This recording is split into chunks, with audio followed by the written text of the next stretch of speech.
One, two, three, come on!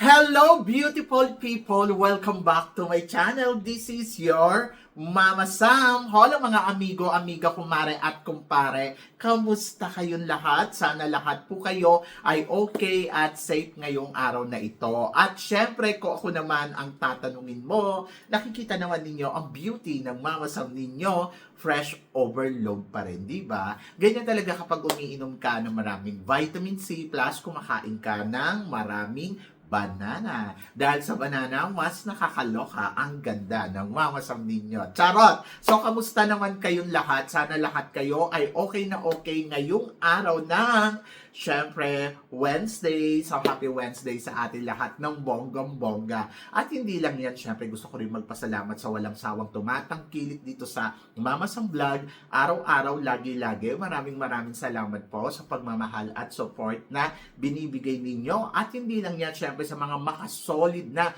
makamamasam dyan na laging tumututok dito. Araw-araw, lagi-lagi. Maraming salamat guys sa inyong lahat. Kaya naman, ngayong araw na to, marami akong atid na chika sa inyo na talaga naman, oh my gosh, magtataas ang kilay ninyo ng bonggam-bongga sa mga pag-uusapan natin ngayon. Kaya guys, huwag na nating patagalin ang ating mga chika. Para sa una nating chika, eto nga, Diyos ko, talagang grabe, excited dahil tatlong Pinay Beauty Queen ang tutungtong sa entablado ng MGI All-Stars ngayong taon na to. So mag-start na nga ang MGI All-Stars ngayon.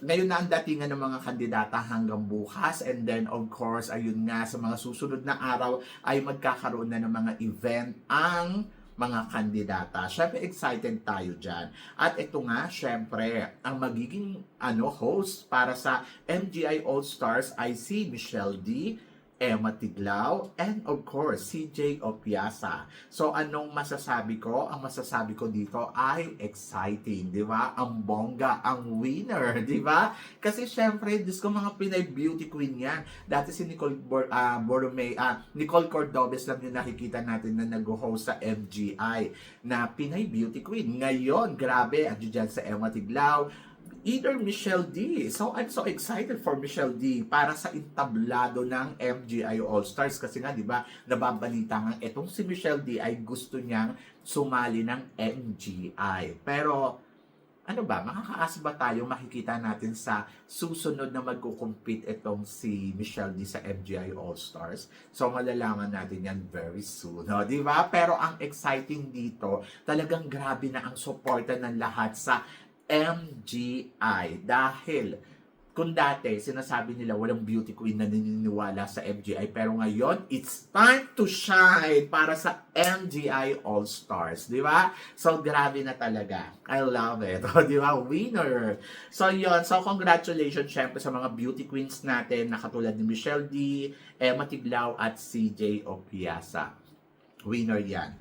At para naman sa sumunod na chika, eto nga, Cosmo, Queen and King, handang-handa na makipag-compete para sa taon na to. Ito nga ay wala nang iba kundi syempre ang mga nagagandahan na si Bella Ismael at saka syempre ang pambato natin sa Mr. Cosmo ngayong taon na to. Parehas silang magaling pagdating sa kudaan. Parehas silang winner. And then Bella Ismael, of course, I'm so excited sa magiging pasabog eksena niya sa darating na Miss Cosmo. And then naniniwala ako na talagang mag-shine like a diamond star ang Bella Ismael. Alam niyo, sa totoo lang guys, hindi ko alam kung mananalo si Bella Ismael ha. Sa totoo lang, hindi ko yan na figure out pa. Pero, masaya ako para kay Bella kasi, alam mo, yung chance na magkukumpit siya sa international stage, yung pangarap niya na maging isang international beauty queen katulad ng kanyang tita. So, nagawa niya yun. At mangyayari, di ba? So, yun yung happy ako. Kasi, syempre, kumbaga parang may chance. At maganda pa yung sasalihan niya, Miss Cosmo. So, doon ako happy. And then, challenge to para kay Bella Ismael. And let's see, in the future, sa ngayon, wala akong ibang iniisip na kahit ano kay Bella, kundi hihanda mo ang sarili mo para magustuhan ka lalo ng organization. Ayun lang. Pero kung tatanungin mo ako ngayon na Mama Sam mananalo ba siya, ayun yung hindi ko pa alam. Pero nandoon ako na looking forward ako na sana makuha niya, masungkit niya ang titulong Miss Cosmo para sa ating bansa. At ganun din syempre si Mr. Cosmo Philippines, di ba? So yon, good luck sa kanilang dalawa at laban yan, di ba? Kasi wish all the best. Kasi di ba parang ayun nga so doon ako looking forward. At maganda yan, may ipinapakita sila. Sabi ng ganun, Miss Cosmo, possible na maging major pageant kung Philippines ang mananalo. So para naman natin hinabol lang na parang, sige gagawin kayo na major pageant kung Philippines. Parang nyo naman sinabing minor pageant sila. To be honest, hindi yun yung nakikita ko sa Miss Cosmo. Ang nakikita ko sa Miss Cosmo, isa siyang major pageant na hindi pa lang pwedeng hihilera doon sa mga malalaking pageant na katulad ng Miss Universe, Miss Grand, Miss World, kasi bago pa lang siya. Hindi naman siya basta-basta lang pageant, meron siyang purpose. And then, ang gusto ko dito sa Miss Cosmo is a promising na pageant. Katulad na nangyayari ngayon sa Miss Grand. Dati ang Miss Grand, kung lait-laitin natin, ay di ba wagas. Pero ngayon, tingnan mo naman ang Miss Grand. Isa na siyang dekalidad.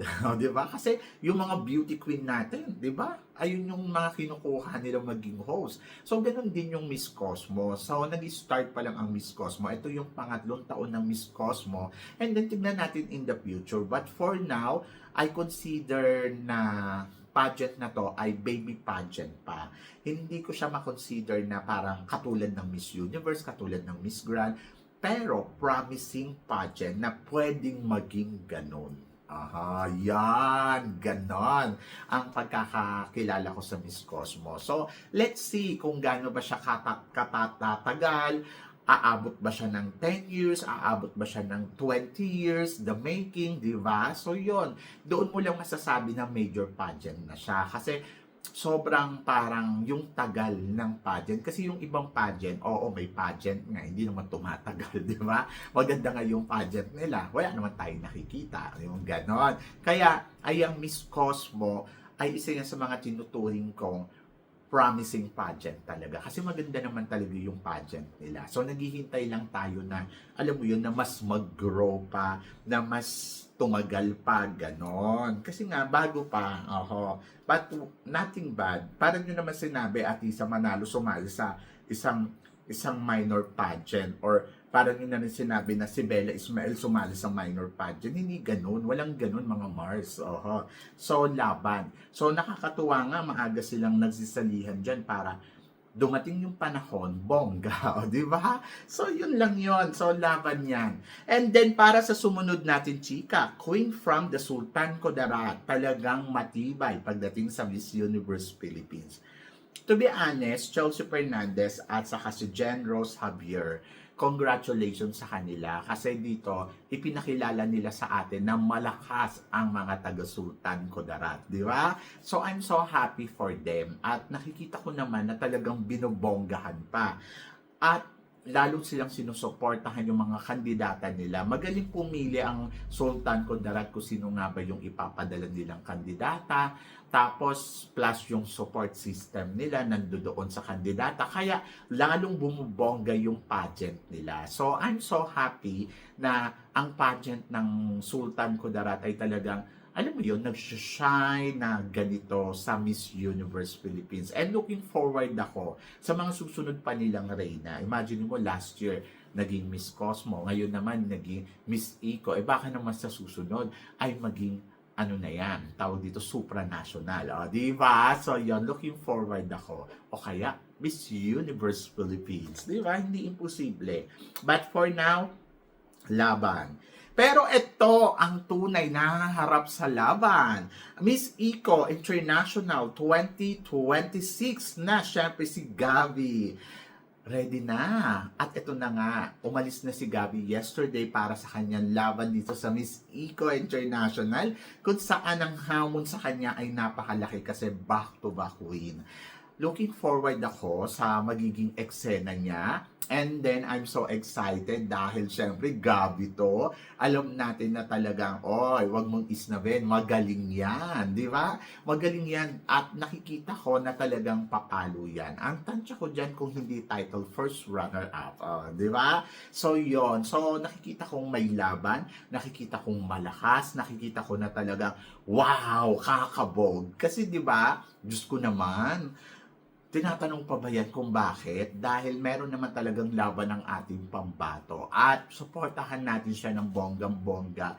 Abangan natin ang magiging eksena niya. Abangan natin ang magiging ganap niya. And then, ayun. So, I'm so excited dahil alam ko na mag-shine like a diamond star ang pambato natin sa international stage. At yun yung abangan natin kung paano ni Gabi ipapatunay sa atin na kaya ng Pilipinas mag-back-to-back or baliin yung sumpa na hindi sila nagpapanalo ng back-to-back. Yan yung abangan natin very soon. Di ba? So, ngayon pa lang kay Gabi, good luck and wish all the best para sa laban niya sa Miss Eco International. Di ba? So, yon. Ay, nako, bongga yan. Pero ito, bongga, pambato ng Myanmar. Hindi daw natatakot sa mga makakalaban niya sa Miss Universe. Anong chika mo dito, Mama Sam? Well, ang chika ko dyan ay let's see. Di ba? So, yun. So, I'm so excited naman sa pambato ng Myanmar dahil naniniwala naman ako na talagang subok na ang galing niya pagdating sa eksena. Alam ko may ibubuga sila. Alam ko na lalaban sila. Alam ko na gagawin nila ang lahat ng kanilang makakaya makarating lang sa dulo. Di ba? So, ako naman ay feeling ko naman ay may ibubuga. May ibubuga naman tong pambato ng Myanmar. Kaya nga siya ang pinili. Kaya nga siya yung in-appoint na gawing Miss Miss Cosmo this year. And then, let's see, diyan magkakaalaman kung ang kwento nga ba niya ay patunay na gagawa ng istorya sa mundo ng pageantry. Di ba? So, yon. So, basta maganda siya. Matakot siya kay Bella Ismael, charot. So, yun. So, ewan ko. Pero ako kasi parang tingin ko lalamunin lang to sa Q&A, charot. Hindi, magaling din yan. So, yun. So, kita naman natin na ex-senadora yan, umiiyak yan pag hindi nanalo. Ang feeling niya ay natalo sila. Pero umasa tayo na ang suporta, ang mga magagawa nilang ang mga kaya nilang gawin, yun yung magandang term, ay possible na pairalin nila sa laban nila dito sa Miss Cosmo. Lalo na yung mga botohan na yan. Ay, Diyos ko, Lord, Diyos ko po, feeling ko kaya nilang magbaksak. Sila na ang panalo sa botohan. Charot. Ganon. Well, alam na ninyo, ang ibig ko sabihin, malakas sila. Charot. Ayun. So, yun na lang yun. Parang maganda naman yung narrative natin. Huwag naman natin gawing eksena na, alam mo yung parang pagdududahan natin yung mga gagawin nila. Walang ganun, mga Mars. Magtiwala tayo sa kakayahan na meron sila dahil yung mga kandidatang yan, yung mga ganyan, alam na natin kung paano silang maglaro. Alam natin na kaya nilang manalo ng country of the year. Ganon, yung mga tipong ganon. So, good luck kay Myanmar. Diyos ko po, nakakaloka. So, masakit yung ulo ko sa kanya. Pero ito, masasakit ang ulo mo. Chelsea Fernandez, nawalan ng 100K sa taxi. Bakit naman kasi nagdadala ng 100K sa taxi? Diyos ko po. Nakakapanghinayang at nakakalungkot na na-experience to ni Chelsea Fernandez. And then, ayun nga. So, sana naman maibalik sa kanya to ng bonggang-bongga. Dahil syempre, hindi naman to pinulot ni Chelsea Fernandez lang kung saan. Nakakaloka kayo dahil si Chelsea Fernandez ay nagtatrabaho ng maayos at talagang ginagawa niya ang kanyang makakaya para magkaroon ng ganito kalaking pera. Pagkatapos mawawala lang ng ganun. Sana binigay na lang sa akin. Charot, hindi. I wish na sana maibalik kung sino man na nakakapanood nito at nakadampot ng 100,000 sa taxi. So sana maibalik nyo po kay Chelsea Fernandez dahil hindi po to biro na pinaghirapan to ni Chelsea Fernandez. Oo, may pera siyang ganong kalaki pero pinaghirapan niya yan. Yan. Hindi yan pinulot lang kung saan. Yung tao nagtatrabaho ng maayos pagkatapos Ganun lang, di ba? So yun, so sana maibalik po kay Chelsea Fernandez. And Chelsea Fernandez, I wish all the best for you at sana nga maibalik yung pera. Ganon. At para naman sa sumunod na chika, eto nga, Miss Grand India. Handa na sila para sa susunod nilang laban sa Miss Grand International. Anong chika mo dito, Mama Sam? Kay Clarchita. Si Clarchita, maganda naman. Maganda yung nakaraan taon pero parang feeling ko mas maganda to ngayon. Syempre sila yung host country. Talagang gagandahan nila ang kanilang pageant. At kagandahan nila ang kanilang kandidata para sila ang manalo. Piling ko may ibubuga. So, tingnan natin kung paano maghahanda, kung paano kakabog. Noong last year, ang Miss India pumasok sa top 20. Tama ba? So, ngayon, parang piling ko top 20 pa rin sila. At baka mag-top 10. At baka mag-top 5. Pero hindi mananalo. Charot. So, yun. So, depende. Depende sa magiging laro niya. Depende sa paghahanda niya. And good luck. Wish all the best para sa kanyang magiging laban sa Miss Grand International ngayong taon na to. Naniniwala naman ako na may ibubuga. Pero hindi ko alam kung mananalo. Kasi picture pa lang yung nakikita ko sa kanya. Abangan natin pag nag-Miss Grand na. Kung susuportahan siya ng mga tao sa bongga. Pero parang feeling ko, hindi pa siya ang kukuning winner ni Mr. Nawat dahil hindi siya kasing ganda ni sino ba to yung ginawa ng Miss Grand noon. Kung kasing ganda siya noon, yun na yun, di ba? Pamalit. Pero maganda naman siya. But pang top 10? So yun. So ganon. So abangan natin. Feeling ko makaka-top 10. Di ba? So, I'm so excited for Miss Grand. Ngayong taon na to, sino ang makakatapat niya sa Pilipinas at sino ang lalaban sa kanya ng bonggong-bongga. Di ba? So yan ang abangan natin. Pero eto, mas abangan mo dahil kaabang-abang naman talaga. Siyempre, ang pambato natin sa Miss Universe ngayong taon na to, ayun nga, sabing ganun, hindi naman daw mananalo. Kini-curse na nung ibang tao, yung may ayaw sa kanya. Nakakaloka, curse pa more. Ako para sa akin, Diyos ko naman, ano ba naman to? Kailangan pa ba natin i-discuss na ang ganda ng ating pambatong Miss Universe ay talaga namang kapanapanalo bilang Miss Universe, di ba? So, ako sa totoo lang, pinanood ko yung mga interview niya. Ngayon kasi nagkaroon ako ng time, no? Nagkaroon ako ng time maupo, pakinggan. Tapos may mga nagbabasa ako ng mga ilan-ilan comments na nagtatara yung mga taga-Indonesia, inggit na inggit sa ganda niya, no? Sorry na lang kayo. So, yon. So, hindi kayo makakahanap na kasing ganda niya at kasing talino. Ang akin kasi, ito kasing si Bea Milian Windorski, hindi lang siya maganda, matalino. Ayun talaga yung meron sa kanya.